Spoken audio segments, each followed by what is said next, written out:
वक्त है 70 का संग्राम और मैं हूं स्नेहलता। शुरुआत बड़ी खबर के साथ और ये है कि नवरात्रि पर कुट्टू का आटा अगर आप खा रहे हैं तो सावधान हो जाइए, क्योंकि हरिद्वार में कुट्टू का आटा खाने से 100 से ज्यादा लोगों के बीमार होने की खबर है।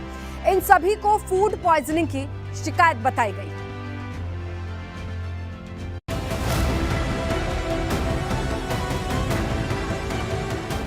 हरिद्वार के इन लोगों को क्या पता था कि नवरात्रि पर कुट्टू का आटा खाना इनकी जान के लिए आफत बन जाएगा। कुट्टू का आटा खाने से 100 से ज्यादा लोग बीमार हो गए। आनन फानन में इन्हें अस्पताल में एडमिट कराया गया। तो हमने कहा कि आप सीधे थोक विक्रेता को पकड़ो पहले, जहां से उसने पूरे सिटी में इसका डिस्ट्रीब्यूशन किया है। इसके अलावा अभी हमने सभी अपने एसडीएम्स को भी, जो हमारे तहसीलों में, उनको भी इन्फॉर्म कर दिया है कि वो भी जरा से इस चीज़ को वॉच कर लें। ऐसा तो नहीं है कि वहाँ पर भी इस तरह के केसेस आ रहे हों, क्योंकि जो डिस्ट्रिक्ट मुख्यालय यहाँ तुरंत पता लगता है, उनको भी हमने एक्टिवेट किया है। फूड पॉइजनिंग के ज्यादातर शिकार लोग श्यामपुर, कांगड़ी, गाजीवाला और ब्रह्मपुरी इलाके के रहने वाले हैं। इन लोगों ने नवरात्रि पर उपवास के दौरान कुट्टू का आटा खाया था, जिसके बाद इनकी तबीयत बिगड़ गई। कुट्टू का आटा आया था, हम 4 आदमी व्रत थे। ये वाइफ है हमारी, ये मेरा भांजा है, एक भांजा उधर है। चारों हम व्रत रख रखे थे। वही लगभग 9 साढ़े 9 बजे भोजन लिया। फिर उसके बाद 1-1:30 बजे जब उठे हम बाथरूम के लिए, तो मेरा शरीर काम नहीं कर रहा था। फिर इतने में मेरा भांजा निकला, ये भी कह रहा मामा मुझे दिखाई नहीं दे रहे, मुझे उल्टी हो रही। तब मैंने समझा कि कोई लंबी कहानी होगी। फिर उसके बाद मैं इधर उधर फ़ोन लगा के अपने भाइयों को बुलाया, भतीजे वगैरह सबको, तुरंत गाड़ी एम्बुलेंस बुला के मुझे यहाँ लेके आए। बीमार होने वाले लोगों की संख्या बढ़ सकती है, इसीलिए 2 अस्पतालों को मरीजों के लिए रिजर्व रखा गया है। प्रशासन अब उन दुकानदारों से पूछताछ कर रहा है जहां से कुट्टू का आटा खरीदा गया था। कुट्टू के आटे के सैंपल को जांच के लिए लैब भेजा गया है, ताकि इस बात की जांच हो सके कि कुट्टू के आटे में मिलावट थी या फिर वो खराब था। एबीपी गंगा के लिए हरिद्वार से रोहित सिखौला की रिपोर्ट। तो हरिद्वार में हुई घटना के बाद अब अधिकारियों पर एक्शन लेने की मांग उठ रही है। हरिद्वार के विधायक मदन कौशिक कुट्टू का आटा खाने से बीमार हुए मरीजों से मिलने पहुंचे।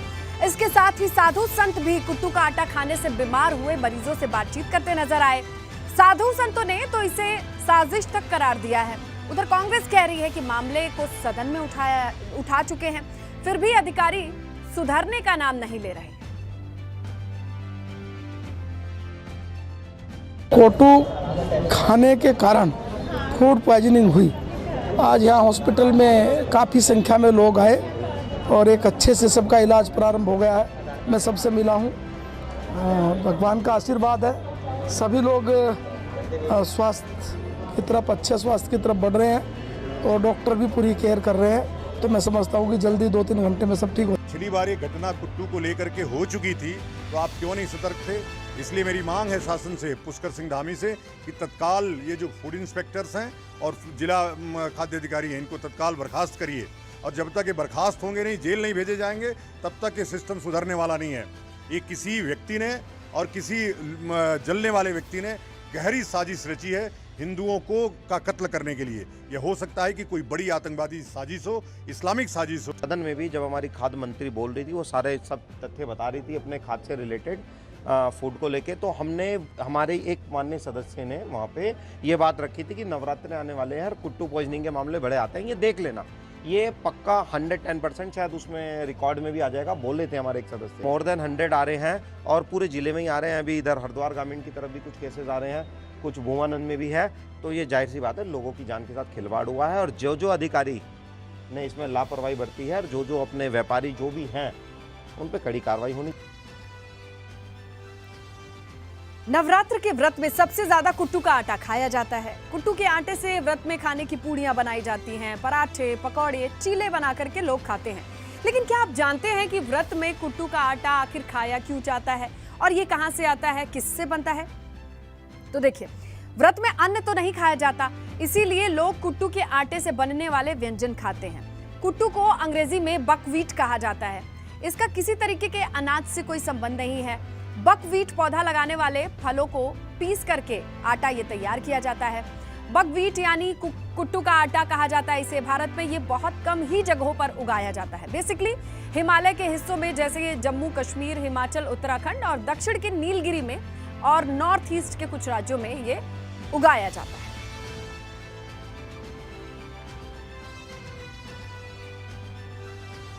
तो लोग कुट्टू के आटे का इस्तेमाल तो जरूर करते हैं व्रत में, मगर इसके बारे में जानना बहुत जरूरी है। देखिए, पर्यावरण में होते बदलाव के चलते कुट्टू का इस्तेमाल ना करने की सलाह भी दी गई है, क्योंकि रिसर्च में ये सामने आया है कि कुट्टू का इस्तेमाल करने वाले लोगों में 30% में ये हाइपर एलर्जिक माना जाता है। कोरिया, जापान, यूरोप ने तो इसे पहले ही बैन कर रखा है। कोरिया, जापान और अन्य देशों में जो शोध हुए हैं उससे ये पता चला है, और अब हिंदुस्तान में भी ये शोध हुए हैं। लैब रिपोर्ट्स में भी शुद्ध मिलने वाले कुट्टू के आटे को क्षेत्र में करीब 100 लोगों पर इस्तेमाल किया गया। अलग अलग जगहों पर प्रयोग में 30 से 35% इसे हाईली एलर्जिक मानते हैं, जबकि 40% में सामान्य एलर्जी मिली, जिससे बॉडी में मेडिटेटेड एक कंडीशन तैयार होती है, और इस कंडीशन से जितने भी केमिकल होते हैं उससे बॉडी में एलर्जी होती है। कुल मिलाकर के बॉडी के खुद के केमिकल से एलर्जी क्रिएट करने में सक्षम होते हैं बकव्हीट फ्लोर यानी कुट्टू का आटा।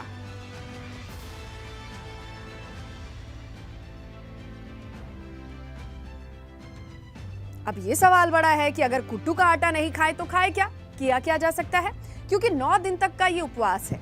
इसीलिए आप क्या उपाय करें जिसे व्रत में अपनाया जा सकता है। इसके लिए हमने कुछ तरीके सुझाए हैं, देखकर देखिए, क्या पता आपके काम आए, क्योंकि 9 दिनों को बड़े ही आराम से पूरा कर सकते हैं अगर आप व्रत में फलों का इस्तेमाल करते हैं। ज़्यादा मिलावट की यहाँ गुंजाइश नहीं होती है। इसके अलावा आलू से बने चिप्स और आलू से बनी चीज़ों को खा सकते हैं, और आप पेठा खाकर भी काफ़ी हद तक स्वस्थ रह सकते हैं। इसके अलावा सेंधा नमक के बने हुए आलू का इस्तेमाल किया जा सकता है, और कई जगह देखा जाता है सामक के चावल, वो भी कम एलर्जिक माने जाते हैं, उनका इस्तेमाल करते हैं। तो व्रत के चावल, सामक के चावल, पेठे, ऐसे कई ऑल्टरनेटिव हैं जिसका इस्तेमाल किया जा सकता है। लेकिन कुट्टू को लेकर के जिस तरीके की रिपोर्ट है ये हम जानेंगे रवि कैतुरा से। अभी क्या कंडीशन है हमारे सहयोगी बताएंगे। रवि, ये बताइए, अलग अलग जगहों से किस तरीके की रिपोर्ट आ रही है कुट्टू के आटे को लेकर? बिल्कुल, देखिए, ये कोई नया मामला नहीं है। इससे पहले भी अगर कुट्टू के आटे के मामले देखें तो लगातार, चाहे नवरात्रि हो या भी जो जिस भी व्रत का जो त्यौहार होता है, इस तरीके की फूड पॉइजनिंग के मामले सामने आए हैं। और हरिद्वार का ये मामला वाकई में बहुत चिंताजनक है, और जो खाद्य सुरक्षा अधिकारी हैं उनकी कार्यशैली पर कई सवाल खड़े होते हैं, क्योंकि जब भी त्योहारी सीजन आता है उससे पहले तमाम खाद्य सुरक्षा अधिकारियों की जिम्मेदारी होती है कि वो ऐसे जो आटा है या फिर कुछ ऐसी चीज़ें हैं जो कि त्योहारों के टाइम पर बिकती हैं, उनका सैंपल लें और उनके सैंपल को जाँचें। लेकिन इस तरीके की कोई भी कार्यवाही जो है हरिद्वार में नहीं देखने को मिली। अब 100 से अधिक लोग जब बीमार हो गए तो उसके बाद शासन प्रशासन हड़कंप में है, और अब जो है तमाम तरीके से अभी तक जो जानकारी मिल रही है, हरिद्वार की जो 2 बड़े स्टोर हैं उन पर जो है छापेमारी की गई है, वहाँ से सैंपल लिए गए हैं, क्योंकि तमाम इन 2 बड़े स्टोर से माना जा रहा है कि हरिद्वार की सैकड़ों दुकानों में ये कुट्टू का आटा सप्लाई हुआ है। तो वहाँ पर कहाँ कहाँ ये आटा गया है, किन किन लोगों ने आटा खरीदा, और ऐसे में अब जिला प्रशासन ने ये भी सभी से अनुरोध किया है। सैंपल के रिपोर्ट कब तक आ जाएंगे, और मिलावट है तो किस चीज की मिलावट है?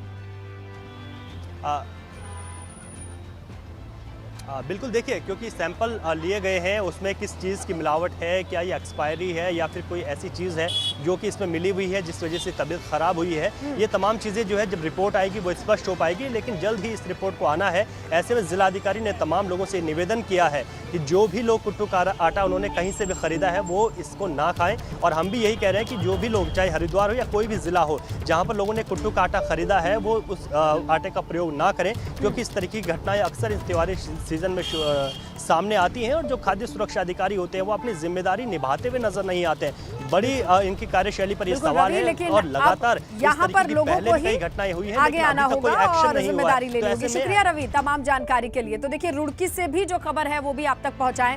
कुट्टू के आटे को लेकर अलर्ट जारी किया गया है। प्रशासन ने दुकानदारों को हिदायत दी है कि खराब कुट्टू का आटा है उसे नहीं बेचना होगा, और अगर वो बेचते हैं तो उन पर कार्रवाई होगी।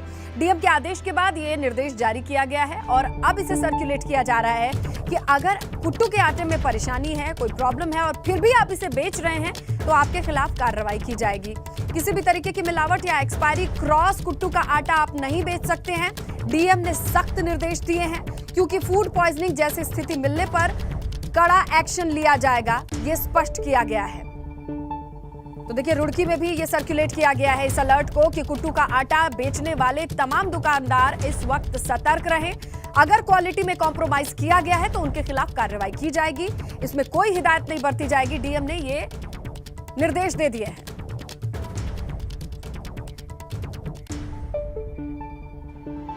चलिए आगे बढ़ते हैं और बात करते हैं राज्यसभा सांसद अनिल बलूनी की, जो राज्य के लिए उनकी जो एक पहल थी वो फिर से ग्राउंड पर उतरनी शुरू हो गई है। पहल क्या थी? देहरादून के मोहंड डाट काली मंदिर मार्ग पर मोबाइल टावर लगाने की कवायद शुरू हो गई है। इससे पहले टावर को लगाने की कवायद शुरू हो चुकी, जबकि अगले 10 दिन के भीतर इस मार्ग पर 2 और टावर लगेंगे। तो मोहन डाट काली मंदिर मार्ग पर मोबाइल की कनेक्टिविटी की जो समस्या है वो पुरानी है। इस रास्ते पर मोबाइल टावर नहीं होने की वजह से रोड के कई किलोमीटर के हिस्से पर मोबाइल सिग्नल गायब हो जाते हैं, जिससे लोगों को काफी दिक्कत होती है। मगर अब अनिल बलूनी की पहल के चलते इस समस्या को आने वाले दिनों में दूर किए जाने की पहल दिखाई दे रही है।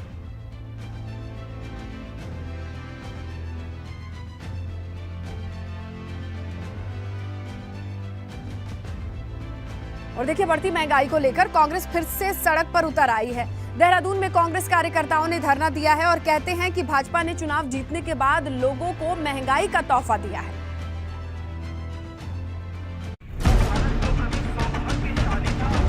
राजधानी देहरादून में कांग्रेस का ये प्रदर्शन महंगाई के खिलाफ है। कांग्रेस का कहना है कि महंगाई ने आम आदमी के आंसू निकाल दिए हैं, मगर लगता नहीं है कि सरकार गंभीर है। सत्ता में बैठे हुए लोगों ने चुनाव के दरमियान कहा था कि हम जो है महंगाई पर अंकुश लगाएंगे, लेकिन सरकार की कथनी और करनी में जमीन आसमान का फर्क है। वो एक हाथ से दे रही है, दोनों हाथों से जो है लोगों को लूटने का काम कर रही है। कांग्रेस कार्यकर्ता अपने साथ गैस सिलेंडर, आलू, प्याज समेत घर में इस्तेमाल होने वाला जरूरत का सामान लेकर पहुंचे थे। पेट्रोल, डीजल और खाद्य तेल के बढ़ते दामों को लेकर कांग्रेस भाजपा सरकार पर हमलावर है। भारतीय जनता पार्टी को आम जनता के हितों से सरोकार नहीं है। वो सिर्फ चुनाव का इंतजार कर रहे थे और चुनाव में जनता ने उन्हें सत्ता भी दे दी। उसके बाद भी जनता को राहत पहुंचाने की बजाय वो दामों में वृद्धि कर रहे हैं। कांग्रेस पार्टी पूरे प्रदेश में, पूरे देश में महंगाई के खिलाफ संघर्ष करती रहेगी। पिछले कुछ रोज से पेट्रोल और डीजल के दाम लगातार बढ़ रहे हैं, तो वहीं घर की जरूरत का सामानों के दाम भी आसमान छू रहे हैं। महंगाई से आम आदमी बेहाल है। विपक्ष ने इसे मुद्दा बना लिया और भाजपा सरकार के खिलाफ प्रदर्शन कर रहा है। मगर बड़ा सवाल ये है कि क्या विपक्ष की आवाज आम आदमी को महंगाई से राहत दिला पाएगी? एबीपी गंगा के लिए देहरादून से रवि कैंतुरा की रिपोर्ट। तो देखिए एक हफ्ते के बीत जाने के बाद भी उत्तरकाशी जिले के जंगलों में लगी आग बुझ नहीं पाई है, जिससे आप समझ सकते हैं कि वन विभाग किस रणनीति के तहत काम कर सकता है। अगर यही हाल रहा तो गर्मी जब पीक पर होगी तो जंगल कैसे सुरक्षित होंगे?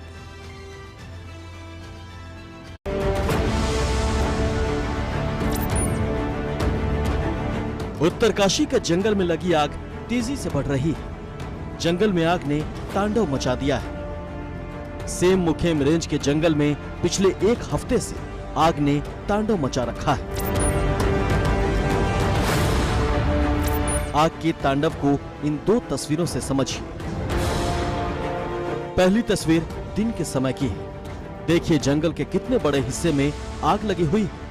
आग से निकलने वाले धुएं ने इस पूरे इलाके को मानो अपने आगोश में ले लिया है, जिससे लोगों को सांस लेने में भी परेशानी हो रही है। उधर दूसरी तस्वीर में भी रात के समय आग की उठती लपटें देख सकते हैं। ये नजारा और भी डरावना है। एक तरफ जंगल जल रहा है तो वहीं दूसरी तरफ जंगल में रहने वाले वन्य जीव आग की भेंट चढ़ रहे हैं। एक हफ्ते से लगी आग से पूरे जिले में धुआं ही धुआं फैला हुआ है। शुक्रवार की दोपहर से लेकर देर शाम तक जिला मुख्यालय उत्तरकाशी के निकट कुटेठी, तिलोत का जंगल धू धू कर जलता रहा।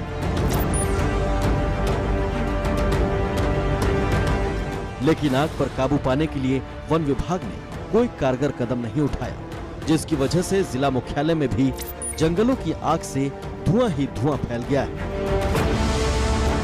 एबीपी गंगा के लिए उत्तरकाशी से दिग्बीर बिष्ट की रिपोर्ट।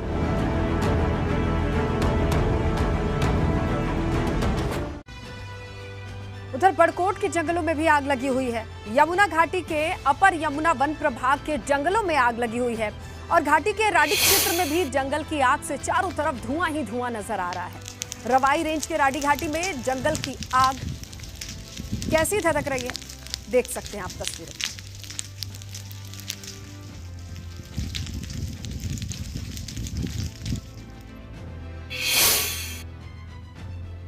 तो गर्मी बढ़ने के साथ ही जंगल में आग किस तरीके से लग रही है, तस्वीरें बयां करती हैं। वन विभाग के कर्मचारी अभी भी पेड़ की टहनियों के सहारे ही आग बुझाने की कोशिशों में दिखाई देते हैं, मगर अल्मोड़ा के रवि ने जो मशीन बनाई है वो आग बुझाने में वन विभाग के लिए कारगर साबित हो सकती है। रवि ने ये मशीन अपने खर्च पर बनाई है और रवि का कहना है कि इस मशीन की वजह से महज वजन जो है इस मशीन का महज 4 किलो है, जिसकी वजह से इसे बड़ी इजीली कैरी किया जा सकता है। आग बुझाने के लिए पानी की जरूरत भी नहीं पड़ती।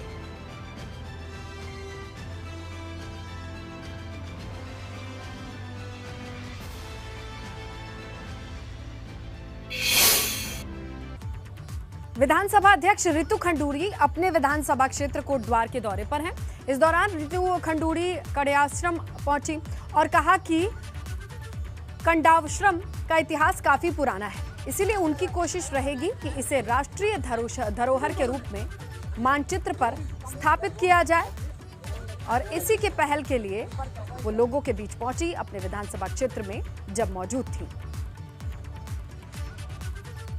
बहुत ही सुंदर जगह है, लेकिन किन्हीं कारणों से इस टूरिस्ट स्पॉट को हम डेवलप नहीं कर पाए।